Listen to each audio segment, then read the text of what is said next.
Hey guys, it's me, Tayo here, back with another episode of Reading Percy Jackson.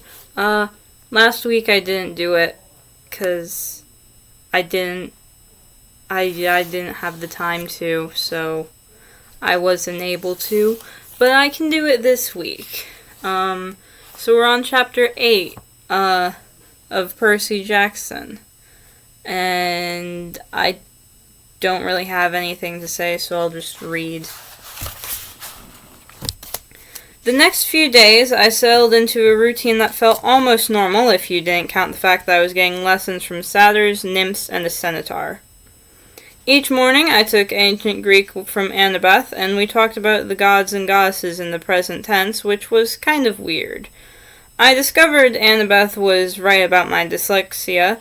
Ancient Greek wasn't that hard for me to read, at least no harder than English. After a couple of mornings, I could stumble through a few lines of Homer without too much headache. The rest of the day, I'd rotate through outdoor activities looking for something I was good at.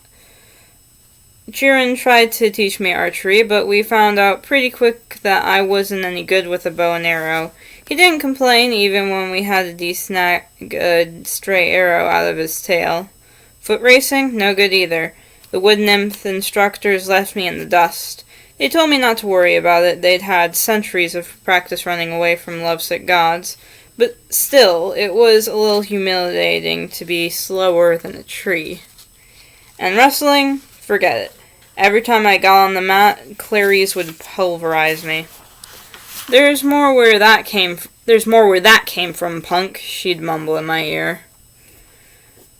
The only thing I really excelled at was canoeing, and that wasn't the kind of heroic skill people expected from the kid who had beaten the Minotaur. I knew the senior campers and counselors were watching me, trying to decide who my dad was, but they weren't having an easy time of it. I wasn't as strong as the Ares kids, or as good at archery as the Apollo kids. I didn't have Hephaestus' skill with metalwork, or, God forbid, Dionysus' way with vine plants. Luke told me I might be a child of Hermes, a kind of jack-of-all-trades, master of none, but I got the feeling he was just trying to make me feel better. He really didn't know what to make of me either. Despite all that, I liked camp. I got used to the morning fog over the beach, the smell of hot strawberry fields in the afternoon, even the weird noises of monsters in the woods at night. I would eat dinner with Cabin 11, scrape part of my meal into the fire, and try to feel some connection to my real dad. Nothing came. Just like that warm feeling I'd always had, like the memory of a smile. I tried not to think too much about my mom, but I kept wondering, if gods and monsters were real, if all this magical stuff was possible, surely there was some way to save her, to bring her back. I started to understand Luke's bitterness and how he seemed to resent his father Hermes. So, okay, maybe gods had important things to do, but couldn't they call once in a while, or thunder or something? Dionysus could make Diet Coke appear out of thin air. Why couldn't my dad, whoever he was, make a phone appear? Thursday afternoon, 3 days after I'd arrived at Camp Half-Blood, I had my first sword fighting lesson. Everybody from Cabin 11 gathered in the big circular arena, where Luke would be our instructor. We started with basic stabbing and slashing using some straw-stuffed dummies in Greek armor. I guess I did okay. At least I understood what I was supposed to do, and my reflexes were good. The problem was, I couldn't find a blade that felt right in my hands. Either they were too heavy, or too light, or too long. Luke tried his best to fix me up, but he agreed that none of the practice blades seemed to work for me. We moved on to dueling in pairs. Luke announced he would be my partner, since this was my first time. Good luck, one of the campers told me. Luke's the best swordsman in the last 300 years. Maybe he'll go easy on me, I said. The camper snorted. Luke showed me thrusts and parries and shield blocks the hard way. With every swipe, I got a little more battered and bruised. Keep your guard up, Percy, he'd say, then whap me in the ribs with the flat of his blade. No, not that far up. Whap. Lunge. Whap. Now back. Whap. By the time he called a break, I was soaked in sweat. Everybody swarmed to the drinks cooler. Luke poured ice water on his head, which looked like such a good idea. I did the same.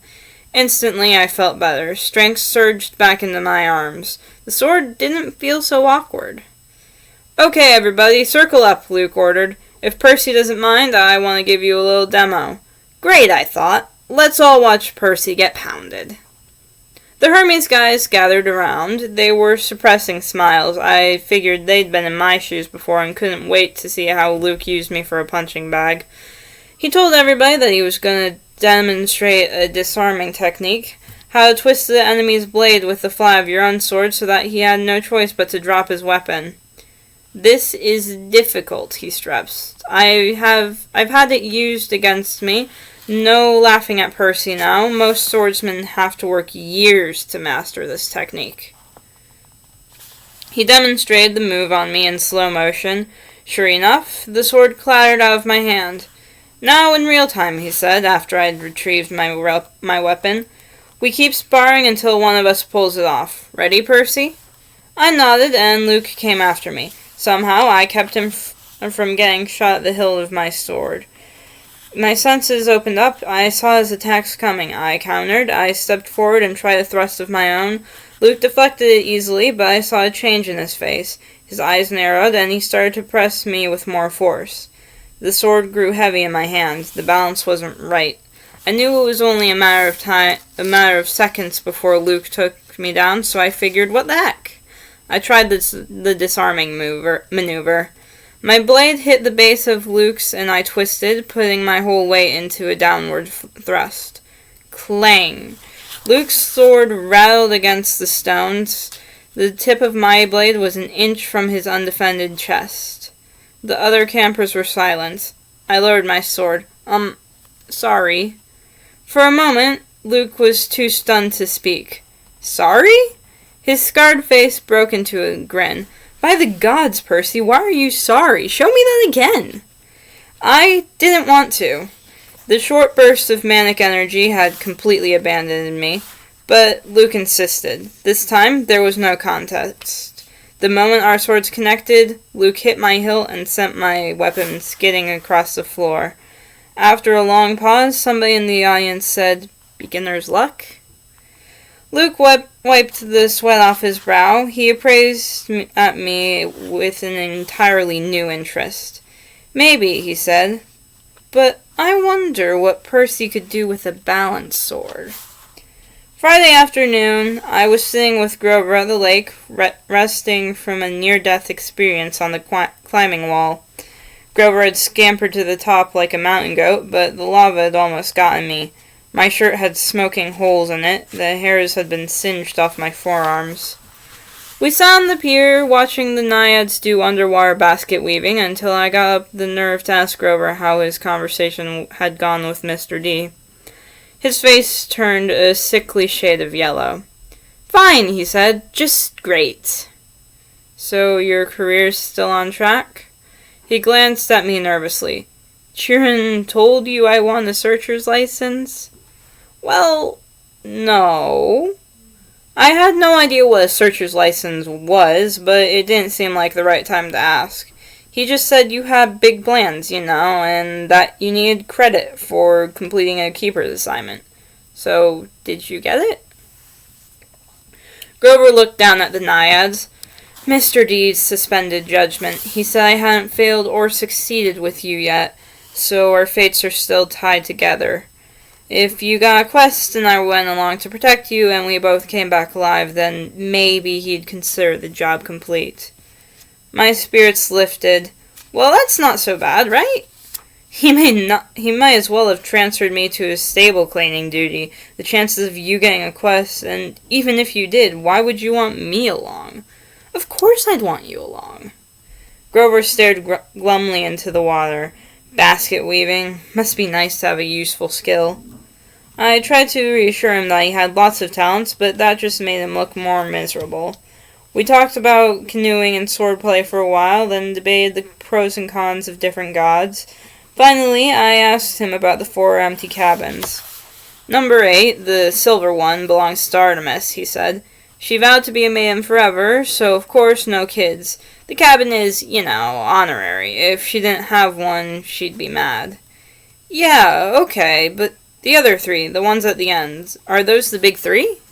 Grover tensed. We were getting close to a touchy subject. No, one of them, number 2, is Hera's. Hera's, he said. That's another honorary thing. She's the goddess of marriage, so of course she wouldn't go around having affairs with mortals. That's her husband's job. When we say the big 3, we mean the 3 powerful brothers, the sons of Kronos. Zeus, Poseidon, and Hades.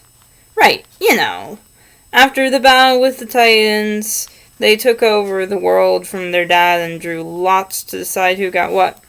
Zeus got the sky, I remembered, Poseidon the sea, Hades the underworld. Uh-huh. But Hades doesn't have a cabin here? No, he doesn't have a throne on Olympus either. He sort of does his own thing in the underworld. If he did have a cabin here, Grover shuddered. Well, it wouldn't be pleasant. Let's leave it at that. But Zeus and Poseidon, they both had like a bazillion kids in the myths. Why are their cabins empty? Grover shifted his hooves uncomfortably. About 60 years ago, after World War II, the big 3 agreed that they wouldn't sire any more heroes. Their children were just too powerful. They were affecting the course of human events too much, causing too much carnage. World War II, that was basically a fight between the sons of Zeus and Poseidon on one side and the sons of Hades on the other. The winning side, Zeus and Poseidon, made Hades swore on an oath with them. No more affairs with mortal women. They all swore on the river Styx. The river Styx. Thunder boomed. I said, "That's the most serious oath you can make." Grover nodded. And the brothers kept their word, no kids? Grover's face darkened. 17 years ago, Zeus fell off the wagon. There was this TV starlet with a big, fluffy 80s hairdo. He just couldn't help himself. When their child was born, a little girl named Thyla, well, the river Styx is serious about promises. Zeus himself got off easy because he's immortal, but he brought a terrible fate on his daughter. But that isn't fair. It wasn't the little girl's fault. Grover hesitated. Percy, children of the big 3 have powers greater than other half-bloods. They have a strong aura, a scent that attracts monsters. When Hades found out about the girl, he wasn't too happy about Zeus breaking his oath. Hades let the worst monsters out of Tartarus to torment Thyla.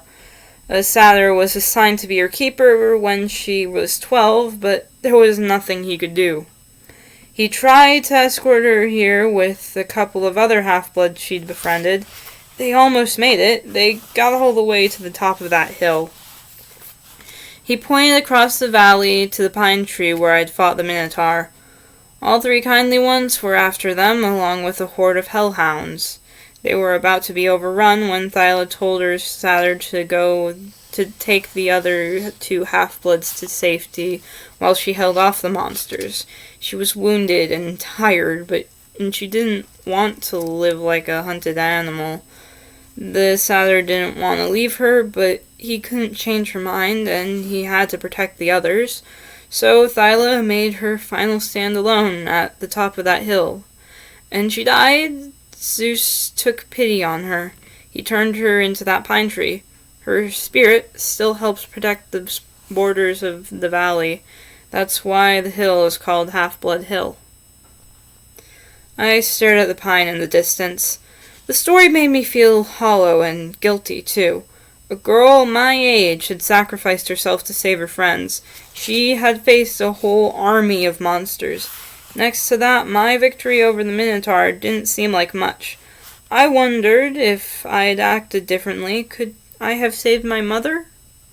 Grover, I said, have heroes really gone to quests in the underworld? Sometimes, he said. Orpheus, Hercules, Houdini. And have they ever returned somebody from the dead? No, never. Orpheus came close. "Percy, you're not seriously thinking."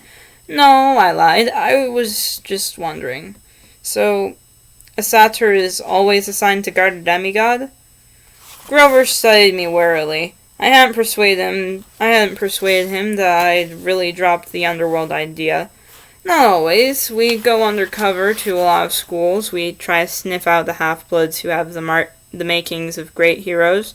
If we find one with a very strong aura, like a child of the big three, we alert Chiron.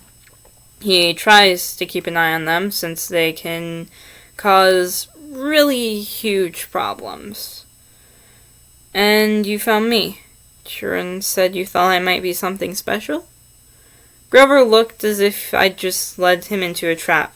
"I didn't—" "Oh, listen, don't think like that. If you were, you'd never, ever be allowed on a quest, and I'd never get my license. You're probably a child of Hermes, or maybe even one of the minor gods, like Nemesis, the god of revenge. Don't worry, okay?" I got the idea he was reassuring himself more than me. That night after dinner, there was a lot more excitement than usual. At last, it was time for Capture the Flag. When the plates were cleared away, the conch horn sounded, and we all stood at our tables. Campers yelled and cheered as Annabeth and 2 of her siblings ran into the pavilion carrying a silk banner. It was about 10 feet long, glistening gray, with a painting of a barn owl above an olive tree. From the opposite side of the pavilion, Clarice and her buddies ran in with another banner, of identical size, but gaudy red, painted with a bloody spear and a boar's head. I turned to Luke and yelled over the noise, "Those are the flags?" "Yeah." "Ares and Athena always lead the teams?" "Not always," he said, "but often." "So, if another cabin captures one, what do? Repaint the flag?" He grinned. "You'll see. First we have to get one." "Whose side are we on?" He gave me a sly look as if he knew something. He gave me a sly look as if he knew something I didn't. The scar on his face made him look almost evil in the torchlight. "We've made a temporary alliance with Athena. Tonight we get the flag from Ares, and you are going to help." The teams were announced. Athena had made an alliance with Apollo and Hermes, the 2 biggest cabins. Apparently, privileges had been traded, shower times, chore schedules, the best slots for activities, in order to win support. Ares had allied themselves with everybody else: Dionysus, Demeter, Aphrodite, and Hephaestus. From what I'd seen, Dionysus' kids were actually good athletes, but there were only 2 of them. Demeter's kids had the edge with nature skills and outdoor stuff, but they weren't very aggressive. Aphrodite's sons and daughters I wasn't too worried about. They mostly sat out every activity and checked their reflections in the lake and did their hair and gossiped. Hephaestus' kids weren't pretty, and there were only 4 of them, but they were big and burly from working in that metal shop all day. They might be a problem. That, of course, left Ares' cabin, a dozen of the biggest, ugliest, meanest kids on Long Island, or anywhere else on the planet. Chiron hammered his hoof against the marble. "Heroes," he announced. "You know the rules. The creek is the boundary line. The entire forest is fair game. All magic items are allowed. The banner must be prominently displayed and have no more than 2 guards. Prisoners may be disarmed, but not bound or gagged. No killing or maiming is allowed. I will serve as referee and battlefield medic. Arm yourselves." He spread his hands, and the tables were suddenly covered with equipment. Helmets, brown swords, spears, shields coated in metal. "Whoa," I said. "We're really supposed to use these?" Luke looked at me as if I were crazy. "Unless you want to get skewered by your friends in Cabin 5. Here, Chiron thought these would fit. You'll be on border patrol." My shield was the size of an NBA backboard, with a big caduceus in the middle. It weighed about 1,000,000 pounds. I could have snowboarded on it fine, but I hoped nobody seriously expected me to run fast. My helmet, like all the helmets on Athena's side, had a blue horsehair plume on top. Ares and their allies had red plumes. Annabeth yelled, "Blue team, forward!" We cheered and shook our swords and followed her down the path to the south woods. The red team yelled taunts at us as they headed off toward the north. I managed to catch up with Annabeth without tripping over my equipment. "Hey," she kept marching. "So what's the plan?" I asked. "Got any magic items you can loan me?" Her hand drifted toward her pocket as if she were afraid I'd stolen something. "Just watch Clarice's spear," she said. "You don't want that thing touching you. Otherwise, don't worry. We'll take the banner from Ares. Has Luke given you your job? Border patrol, whatever that means. It's easy. Stand by the creek, keep the Reds away, leave the rest to me. Athena always has a plan." She pushed ahead, leaving me in the dust. "Okay," I mumbled. "Glad you wanted me on your team." It was a warm, sticky night. The woods were dark, with fireflies popping in and out of view. Annabeth stationed me next to a little creek that gurgled over some rocks, and then she and the rest of the team scattered into the trees. Standing there alone with my big blue feathered helmet and my huge shield, I felt like an idiot. The bronze sword, like all the swords I'd tried so far, seemed balanced wrong. The leather grip pulled on my hand like a bowling ball. There was no way anybody would actually attack me, would they? I mean, Olympus had to have liability issues, right? Far away, the conch horn blew. I heard whoops and yells in the woods, the clanking of metal, kids fighting. A blue-plumed ally from Apollo raced past me like a deer, leaped through the creek, and disappeared into enemy territory. Great, I thought. I'll miss all the fun, as usual. Then I heard a sound that sent a chill up my spine, a low canine growl somewhere close by. I raised my shield instinctively. I had the feeling something was stalking me. Then the growling stopped. I felt the presence retreating. On the other side of the creek, the underbrush exploded. 5 Ares warriors came yelling and screaming out of the dark. "Cream the punk!" Clarice screamed. Her ugly pig eyes glared through the slits of her helmet. She brandished a 5-foot-long spear, its barbed metal tip flickering with red light. Her siblings had only the standard-issue bronze swords, not that that made me feel any better. They charged across the stream. There was no help in sight. I could run, or I could defend myself against half the Ares cabin. I managed to sidestep the first kid's swing, but these guys were not as stupid as the Minotaur. They surrounded me, and Clarice thrust at me with her spear. My shield deflected the point, but I felt a painful tingling all over my body.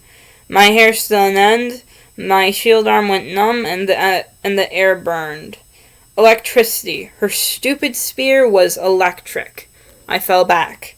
Another Ares guy slammed me in the chest with the butt of his sword, and I hit the dirt. They could have kicked me into jelly, but they were too busy laughing. "Give him a haircut," Clarice said. "Grab his hair."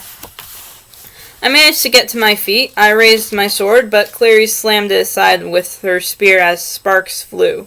Now both my arms felt numb. "Oh, wow," Clarice said. "I'm scared of this guy. Really scared." "The flag is that way," I told her. I wanted to sound angry, but I was afraid it didn't come out that way. "Yeah," one of her siblings said, "but see, we don't care about the flag. We care about a guy who made our cabin look stupid." "You do that without my help," I told them. It probably wasn't the smartest thing to say. 2 of them came at me. I backed up toward the creek, tried to raise my shield, but Clarice was too fast. Her spear struck me straight in the ribs. If I hadn't been wearing an armored breastplate, I would have been shish kebabbed. As it was, the electric point just shocked my teeth out of my mouth. One of her cabin mates slashed his sword across my arm, leaving a good-sized cut. Seeing my own blood made me dizzy, warm and cold at the same time. "No maiming," I managed to say. "Oops," the guy said. "Guess I lost my dessert privilege." He pushed me into the creek, and I landed with a splash. They all laughed. I figured as soon as they were through with being amused, I would die. But then something happened. The water seemed to wake up my senses as if I had had a bag of my mom's double espresso jelly beans. Oh boy. Clarice and her cabin mates came into the creek to get me, but I stood to meet them. I knew what to do. I swung the flat of my sword against the first guy's head and knocked his helmet clean off. I hit him so hard I could see his eyes vibrating as he crumbled into the water. Ugly number 2 and ugly number 3 came at me. I slammed one in the face with my shield and used my sword to shear off the other guy's horsehair plume. Both of them backed up quick. Ugly number 4 didn't look really anxious to attack, but Clarice kept coming, the point of her spear crackling with energy. As soon as she thrust, I caught the shaft between the edge of my sword and my shield, and I snapped it like a twig. "Ah!" she screamed. "You idiot! You corpse-breathed worm!" She probably would have said worse, but I smacked her between the eyes with my sword butt and sent her stumbling backward out of the creek. Then I heard yelling, allayed screams, and I saw Luke racing toward the boundary line with the red team's banner lifted high. He was flanked by a couple of Hermes kids covering his retreat, and a few Apollo kids behind them fighting off the Festus kids. The Ares folks got up, and Clarice muttered a dazed curse. "A trick!" she shouted. "It was a trick!" They staggered after Luke, but it was too late. Everybody converged on the creek as Luke ran across into friendly territory. Our side exploded into cheers. The red banner shimmered and turned to silver. The boar and spear were replaced by a huge cactus, the symbol of Cabin 11. Everybody on the blue team picked up Luke and started carrying him around on their shoulders. Chirin cantered out from the woods and blew the conch horn. The game was over. We'd won. I was about to join the celebration when Annabeth's voice right next to me in the creek said, "Not bad, hero." I looked, but she wasn't there. "Where the heck did you learn to fight like that?" she asked. The air shimmered, and she materialized, holding a Yankees baseball cap as if she had just taken it off her head. I felt myself getting angry. I wasn't even fazed by the fact that she'd just been invisible. "You set me up," I said. "You put me here because you knew Clarice would come after me while you sent Luke around the flank. You had it all figured out." Anna shrugged. "I told you. Athena always has a plan. A plan to get me pulverized? I came as fast as I could. I was about to jump in, but," she shrugged, "you didn't need help." Then she noticed my wounded arm. "How did you get that?" "Sword cut," I said. "What do you think?" No, it was a sword cut. Look at it. The blood was gone. Where the huge cut had been, there was a long white scratch, and even that was fading. As I watched, it turned into a small scar and disappeared. I don't get it," I said. Annabeth was thinking hard. I could almost see the gears turning. She looked down at my feet, then at Clarice's broken spear, and said, "Step out of the water, Percy." "What?" "Just do it." I came out of the creek and immediately felt bone-tired. My arms started to go numb again. My adrenaline rush left me. I almost fell over, but Annabeth steadied me. "Oh, Styx," she cursed. "This is not good. I assumed it would be Zeus." Before I could ask what she meant, I heard that canine growl again, but much closer than before. A howl ripped through the forest. The campers' cheering died instantly. Chirin shouted something in ancient Greek, which I would realize only later I had understood perfectly.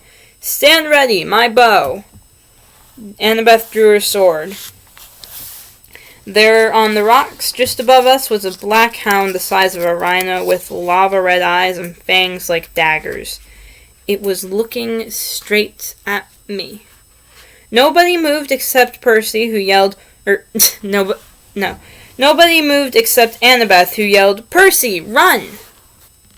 She tried to step in front of me, but the hound was too fast. It leaped over her, an enormous shadow with teeth, and just as it hit me, as I stumbled backward and felt its razor-sharp claws digging into my armor, there was a cascade of thwacking sounds, like 40 pieces of paper being ripped apart one after the other. From the hound's neck sprouted a cluster of arrows. The monster fell dead at my feet. By some miracle, I was still alive. I didn't want to look underneath the ruins of my shredded armor. My chest felt warm and wet, and I knew I was badly cut. Another second, and the monster would have turned me into 100 pounds of meat. Chiron trotted up next to us, a bow in his hand, his face grim. "The Immortales," Annabeth said. "That's the hellhound from the Fields of Punishment. They're not supposed to..." "Someone summoned it," Chiron said. "Someone inside the camp." Luke came over, the banner in his hand forgotten, his moment of glory gone. Clarice yelled, "It's all Percy's fault. Percy summoned it." "Be quiet, child," Chiron told her. We watched the body of the hellhound melt into the shadow, soaking it into the ground until it disappeared. "You're wounded," Annabeth told me. "Quick, Percy, get in the water." "I'm okay." "No, you're not," she said. "Chiron, watch this." I was too tired to argue. I stepped back into the creek, the whole camp gathering around me. Instantly, I felt better. I could feel the cuts on my chest closing up. Some of the campers gasped. "Look, I don't know why," I said, trying to apologize. "I'm sorry." But they weren't watching my wounds heal. They were staring at something above my head. "Percy," Annabeth said, pointing. By the time I looked up, the sign was already fading, but I could still make out the hologram of green light, spinning and gleaming. A 3-tipped spear, a trident. "Your father," Annabeth murmured. "This is really not good." "It is determined," Chiron announced. All around me, campers started kneeling, even the Ares cabin, though they didn't look happy about it. "My father?" I asked, completely bewildered. "Poseidon," said Chiron. "Earthshaker, Stormbringer, father of horses. Hail, Perseus Jackson, son of the sea god." I don't think I pronounced the name right. Yep, that was all for today. And that was the end of Chapter 8. So I will see you guys next time. Bye!